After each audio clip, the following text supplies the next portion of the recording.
help introduce them to accessible and affordable resources that they can use in their courses. This is a presentation that I did last year, and it's become even more relevant in our current times. So I hope that you find something that is new to you, something that you can take from this and use in your everyday life, pass on to the folks in your life. So yeah, we're gonna do identifying misinformation and disinformation in today's media. So first, we're going to start with defining our terms. So when we talk about misinformation, we're talking about information that is misleading, erroneous, or false. So while misinformation is sometimes created and shared intentionally, it is often created unintentionally or as humor. So for example, satire, like websites like The Onion, and then later mistaken as a serious claim by others. On the contrary, disinformation is misinformation, but it is deliberately created to be false. And it's usually done to achieve a desired ideological or political result. Bias is also an important aspect of all of this. And so bias is a tendency to believe that some people, ideas, or et cetera, are better than others, which often results in treating some people unfairly.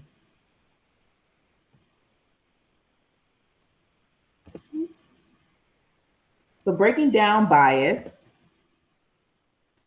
there is explicit bias, which refers to attitudes and beliefs, positive or negative, that we consciously or deliberately hold and express about a person or group. Explicit and implicit biases can sometimes contradict each other. Implicit biases include attitudes and beliefs, positive or negative, about other people, ideas, issues, or institutions that occur outside of our conscious awareness and control, which affect our opinions and behavior.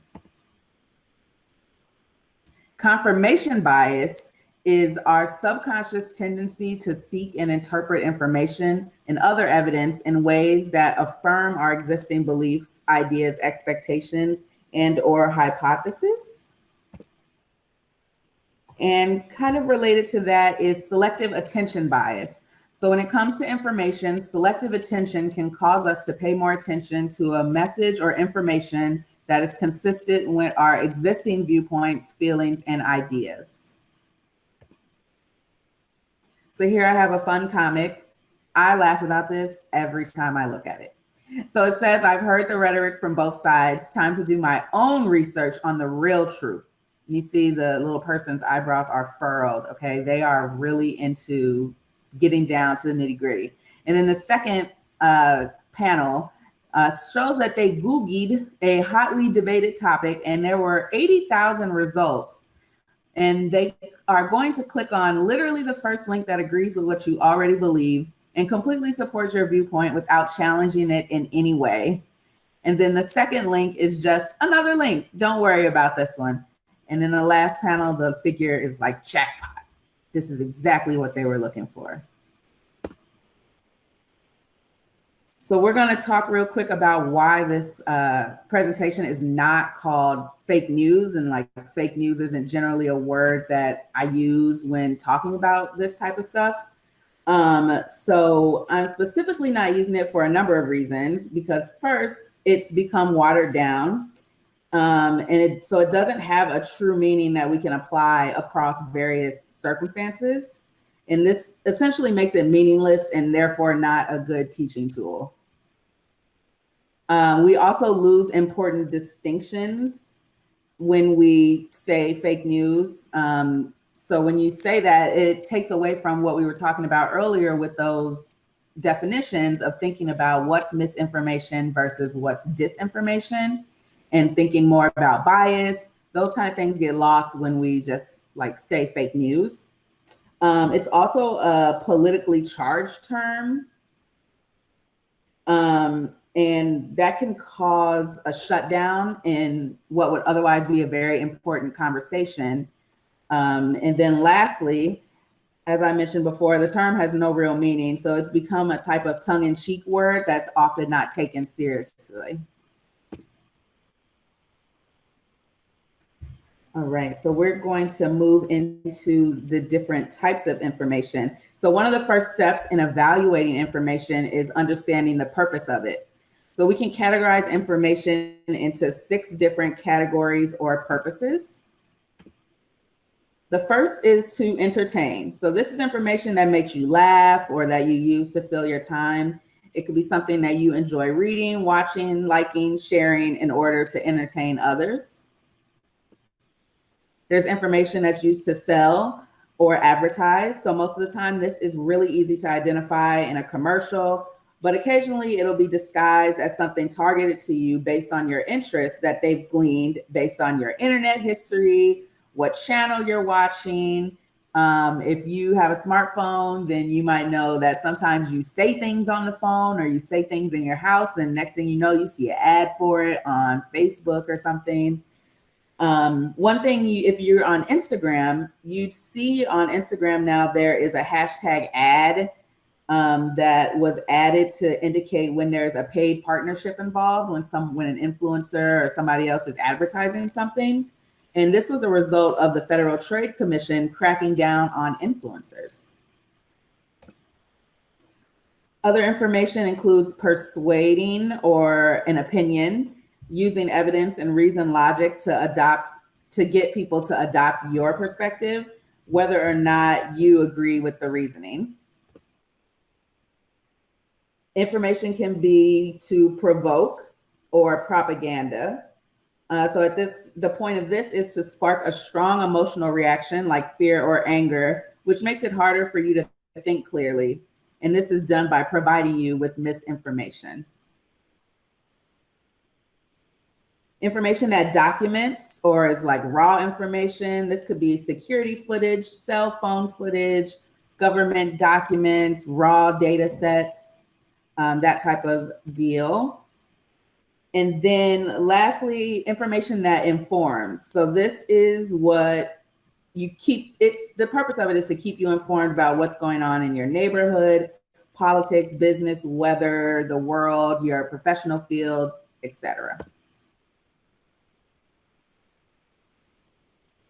All right, so we are going to watch a quick video that I need to switch to a different tab now in order to get it. All righty. I'm going to mute myself. Share this tab, yes. I'm going to mute myself, and I think this is as large as it's gonna go. And then if you all are muted, we shouldn't have any feedback or anything. So here we go.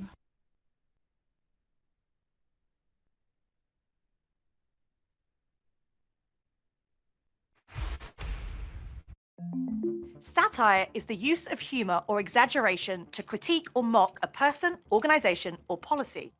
As a form of commentary, satire can contribute to discussions about social or political issues, but satire can be easily misunderstood. If people who encounter a piece of satire don't recognize that it's a joke, they may think it's true. A lot of times, satire is harmless. Everyone knows it's a joke, and no one takes it seriously. But when a satirical post is mistaken for factual information, it can cause problems, particularly if it goes viral. For example, The Onion is an online publication that is widely known for creating and posting satirical stories. But let's say you've never heard of it. One day, you're scrolling through your Instagram feed and bam, you see a post and think, people need to know about this. So you share it. Then before you know it, others are sharing it, thinking it's true, and now you're all contributing to the spread of misinformation. The false information can spread from one social platform to another, sowing confusion as the post gets further and further from its source, all from something that was originally intended as a joke.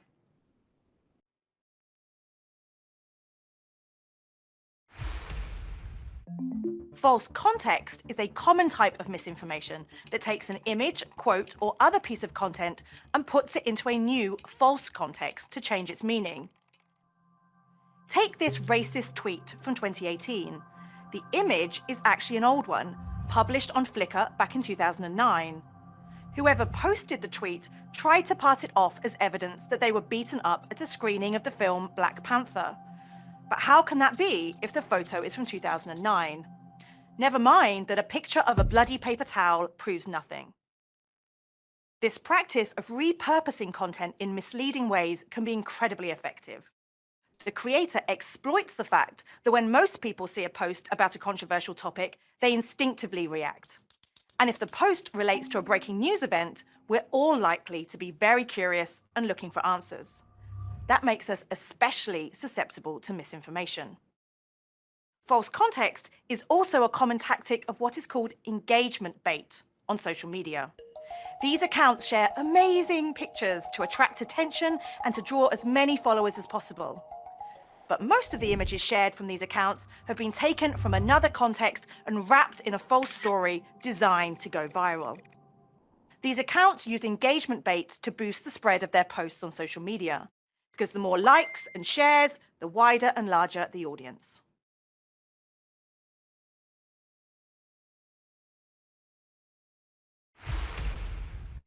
Imposter content uses a well-known name, brand, or logo to fool people into believing that it's authentic content. Check out these imposter tweets. They were published using the profile picture and name of a Miami Herald journalist who was actually reporting on the shooting at Marjory Stoneman Douglas High School in Parkland, Florida. These weren't real tweets from Alex Harris, but they were being pushed online the day of the shooting and may have been seen by hundreds of thousands of people. And look at this article. It's designed to mimic the real Guardian news website with its similar but slightly altered web address. This kind of misinformation is much like counterfeit money.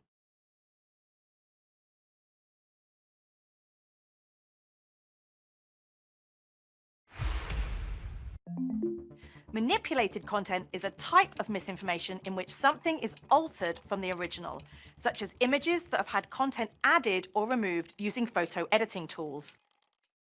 And it's everywhere, like that picture of the shark that was added to a photo of a flooded highway I showed you earlier, or these celebrities who've had the messages on their shirts changed, or these so-called amazing nature photos shared on engagement bait accounts. Today, even videos can be manipulated, like this one, which was created using special effects.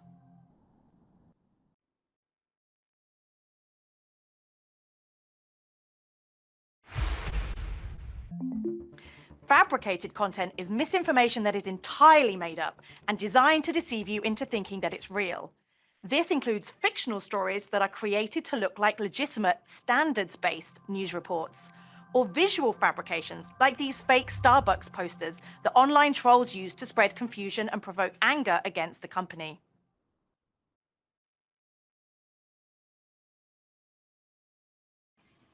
All right, so those are the 5 types of misinformation. And I'm going to play one more video that will be about disinformation. Let's do this.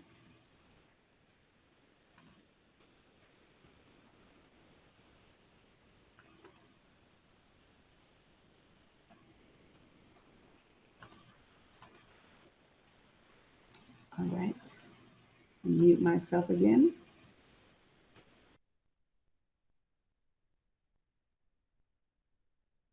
So what's the point of all this misinformation?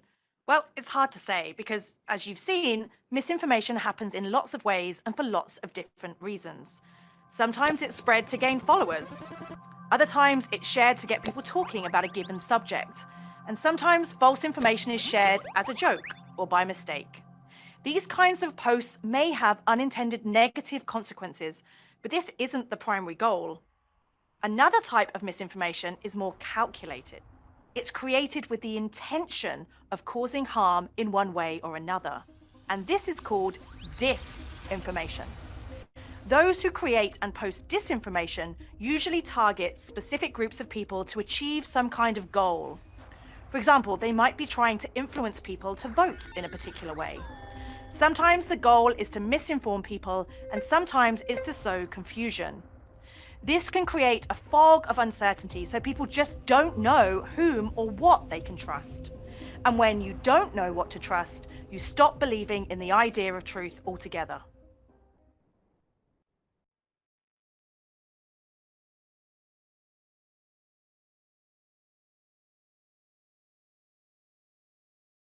You've probably heard about the Russian disinformation campaign in weeks and months before the 2016 US presidential election. Major social media platforms released evidence of campaign interference activity by individuals and businesses in Russia. Federal investigations have led to the indictment of Russians and Russian entities that were allegedly behind this effort. Let me break it down for you, focusing on the facts. The Russian disinformation campaign sought to deepen social divisions in the US and aspired to help the election chances of Donald Trump, the Republican candidate for president. By posting fraudulent content about divisive political issues, such as immigration and social injustice, this campaign aimed to pit conservative and liberal voters against one another. False content creators, otherwise known as trolls, working for businesses linked to the Russian government, flooded social media platforms with disinformation, much of it targeting the Democratic presidential candidate, Hillary Clinton. This kind of disinformation campaign is actually a form of information warfare, a propaganda tactic that changes as our information technologies evolve. And this disinformation doesn't just stay on the platforms where we find it. It jumps from one online platform to another. It follows us into our homes and classrooms. It becomes the focus of our conversations with friends and family members. So there are several very good reasons why we should all care about misinformation and disinformation.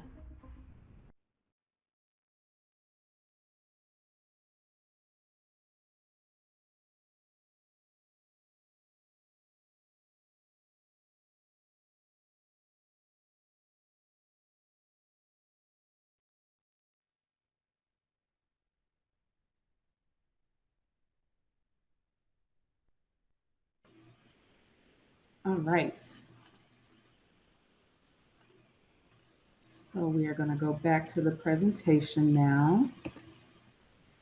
So another thing that I added for this presentation, because it's so relevant right now, is the Infodemic, which the World Health Organization has designated as the rapid spread of false information related to COVID-19. This misinformation can be deadly. So experts have categorized the infodemic misinformation into 4 specific categories. So one is false cures. So influencers on social media have been promoting a miracle mineral supplement to cure coronavirus that in actuality contains diluted bleach, which is a known toxin. Conspiracies, so accusations that the virus may have originated in a bioweapons lab from any number of countries, even though there is conclusive scientific evidence that it has natural origin. Scapegoating, so some media outlets and politicians refer to the virus as a Chinese virus or a Chinese disease. And then general misinformation about the disease that came out in the early days of the pandemic, where some politicians and intelligence officials dismissed COVID-19 as just the flu, despite data from Wuhan, China that showed otherwise as far as symptoms.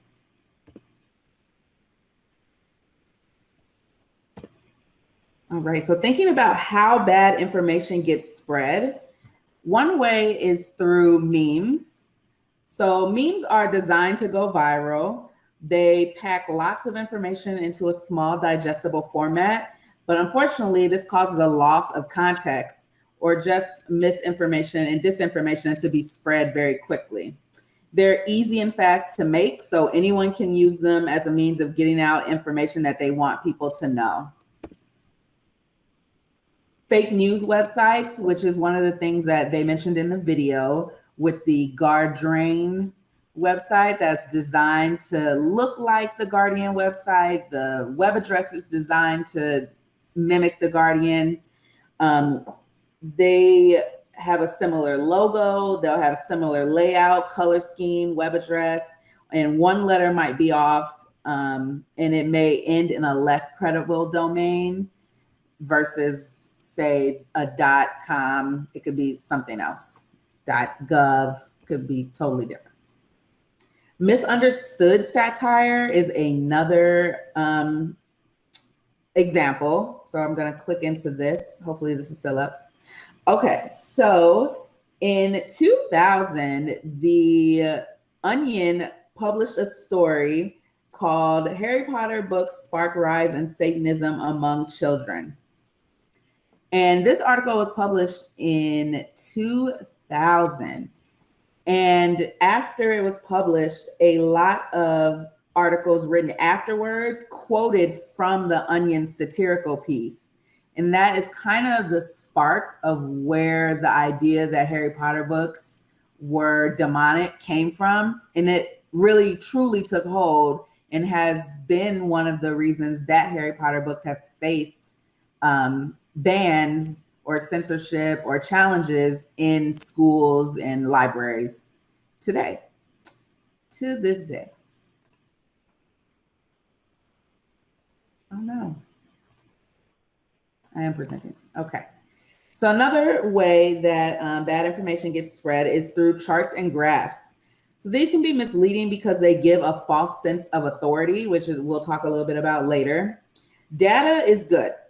I love data. Data is my preferred information go-to, but it can be used to spread misinformation when it's taken out of context, falsified, or created ironically.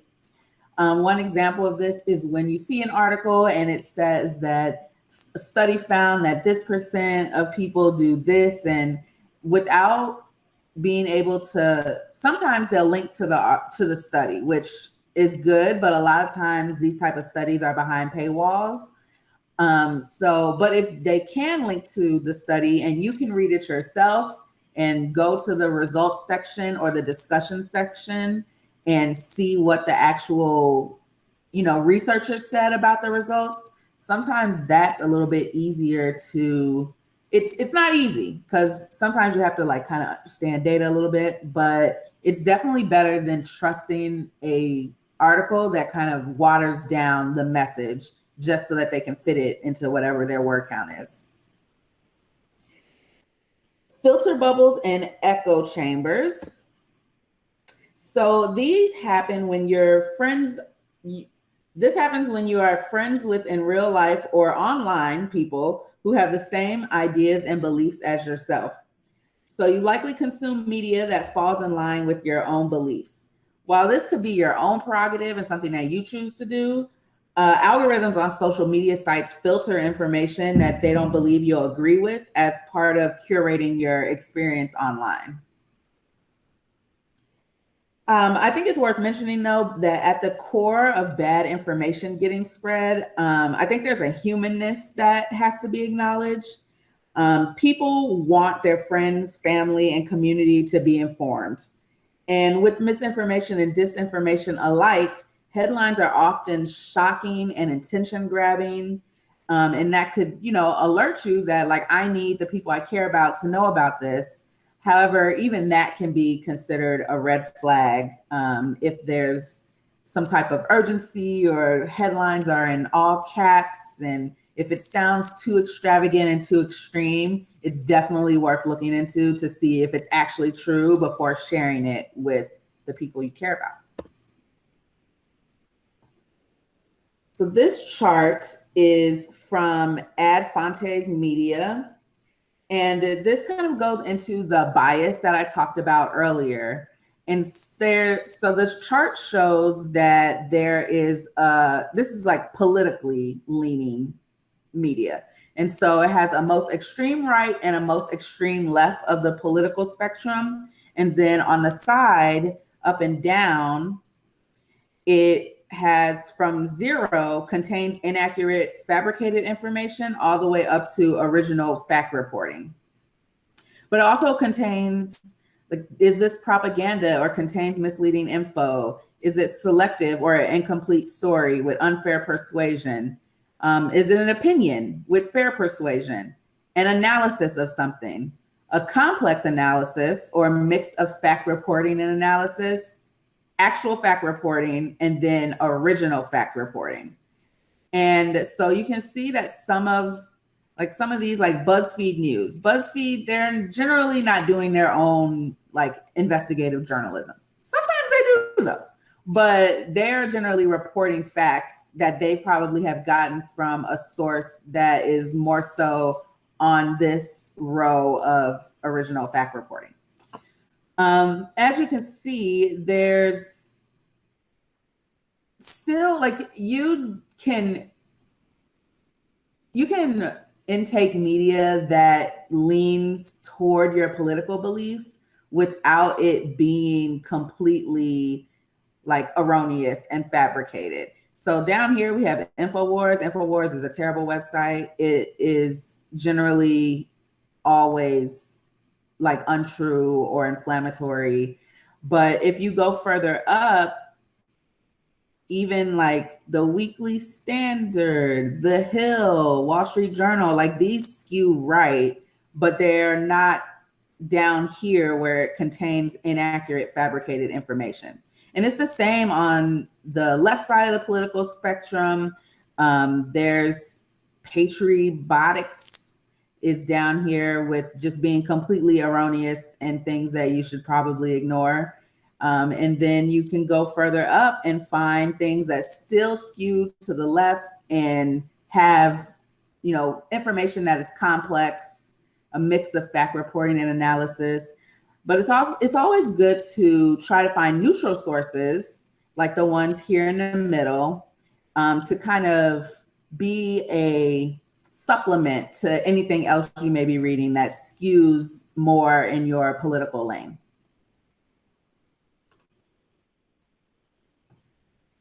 When we think about evaluating sources, there is a method called the CRAP method, which is really a terrible name, but that is what it is. The first part of this to look into is the currency of a source. So this means the timeliness of the information. So you want to check the date. Sometimes old articles pop back up around a certain time due to its relation to an event. And so this sometimes leads to what's called repetition theory, which gives a false sense that an issue is happening more than it actually is. And this doesn't mean that the issue is not important or that it is not, in fact, happening as much as it is. But sometimes people will share things and you'll look at the date and it'll say, when you actually click into the article, it's from 2016. And it's like, this is relevant, but like, this isn't, it's contributing to the conversation and making it seem like things are hyper happening at the same time. Second is relevance. So the importance of the information to your needs. Whatever you're looking at, is it what it does, the information that you're looking at actually match with what you think the headline is talking about? And then I have another slide because there's a lot of questions here. I've highlighted the ones that I know I personally use. Some of these kind of want you to do a little bit deeper digging, like looking at online research databases or searching an online library catalog.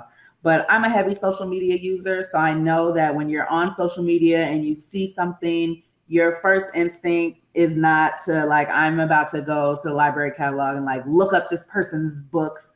Sometimes you just need like some quick and fast things that you can do to double check the information before you fully read the article and then share it.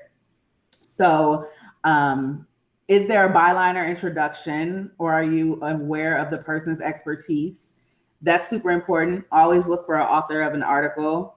Is the author listed on the site, or is there an About Me section about the author, which can help you determine if they are qualified to speak about what they're talking about?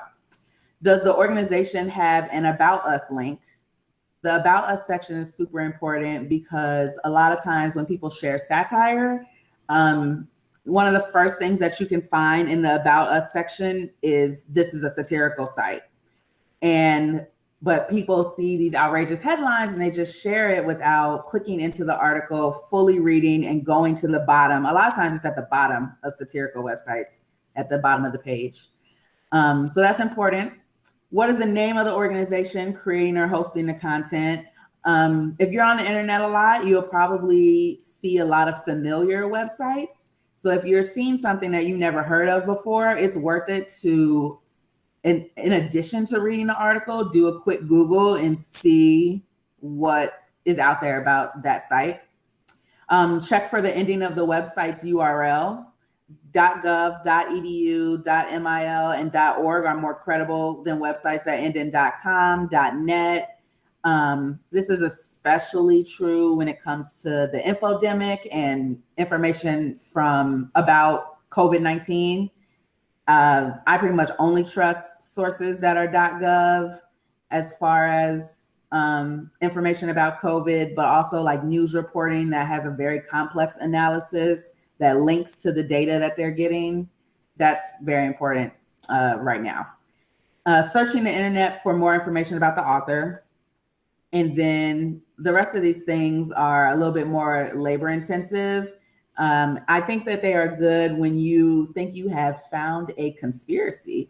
Sometimes you like read something and you're like, this doesn't seem right. Like this seems off. And you start digging and looking into this person, and you find out like they've created these books that are about these topics, and that can help you determine which side of the bias they fall on, either politically or just anything. So accuracy, what is the content of the message? That's kind of what I talked about earlier with relevance too.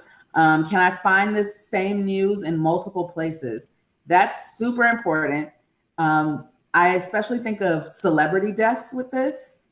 People will share an article that a celebrity died, and I do not believe it until I have seen multiple news sites reporting the same thing. Do multiple places use different experts and sources in their reports? What is the date of the story? As I mentioned earlier, are sources and quotes. Quotes lend greater authenticity and credibility. Can you figure out if there is a bias in the message? Is there a slant to the news? And what viewpoint is being expressed? What's being left out? What is the format of the message? Look at visual elements and text elements. If you are a sighted person and you use, you go on a website and it kind of has like an old feel, like maybe it hasn't been updated since like early 2000s. A lot of websites now have a very clean look to them. If it doesn't have that look, you should reconsider like sharing that source or believing that source, because in order for it to be considered credible, you have to be up to par visually as well. So that we don't just think that it's, just a personal blog that's sharing information. So what is the purpose of what you're looking at? That's kind of what I talked about earlier with the different types of information. Can you tell what motivated the creation of the message? Was this message created for profit? Is this news actually an advertisement? There's so many times that I'm reading something and then like the second paragraph is like, this person sent this, like company sent me this.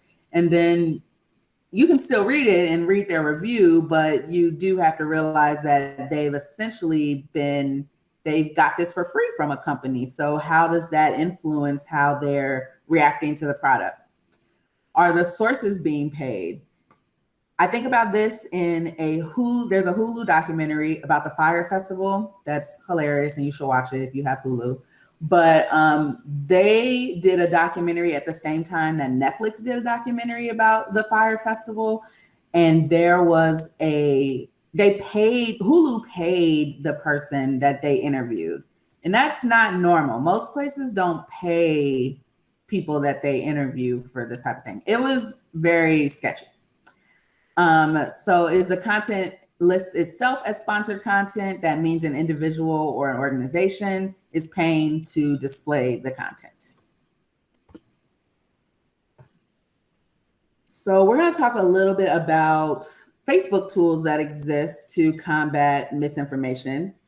When you're on Facebook via mobile or web, there's a small I button that looks like this right here that you can click to access more information about the article.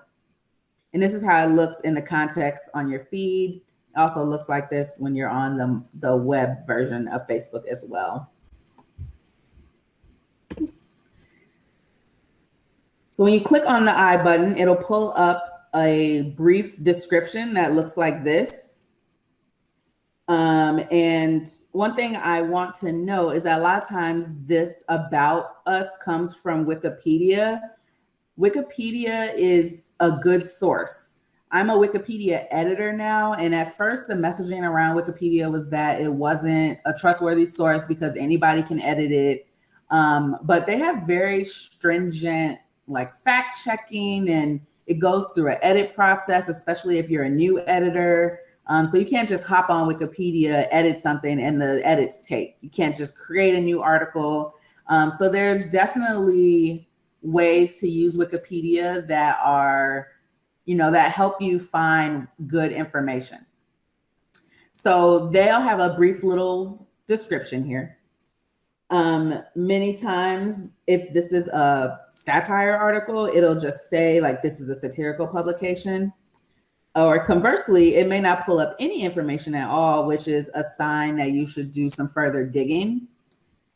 And there's also a related articles section that gets pulled up under it. And so that kind of helps with the checking if the information is available in two places. And also just to find different perspectives on the same topic.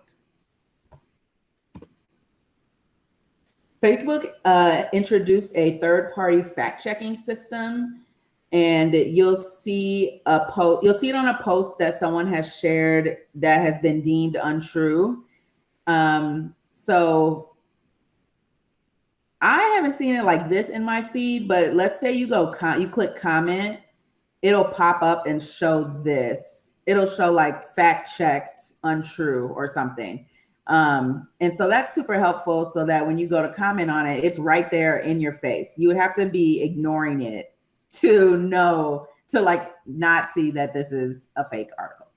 And so if you post the fake, they call it fake news over here on false news on Facebook. But if you're the one that posting the misinformation, they will fact check your article, and then they're like, listen, before you share this, we want you to know that we've done the research for you. And you can click on fact checker A or fact checker B or both to see what they say about it. And you can choose to post anyway, which is irresponsible. But it's a free world, so you can do whatever you want. But they will have like a fact checker thing when you hit comments so that people see it. And then if you see misinformation or disinformation, you can report it to Facebook. And I'm sure people abuse this and like use it for things that they don't like, but it's super helpful to do this so that we can really combat bad information out there so that the people we care about and our communities have good, true, quality information that they can trust. All right, so some references and resources. When I did this event last time, I had a really great handout that I cannot find anymore, so I'm not sure where I saved it. But some fact-checking resources that you can use if you just need to look something up and you're like, there's no way this is a thing. You can use PolitiFact for political related questions that you have. Snopes is like my number one go-to, especially if you're seeing something that just sounds so outrageous. For information related to the pandemic and COVID-19, going to accredited national organizations like the Center for Disease Control, the World Health Organization, and your state and county public health departments are your best bet for having quality information.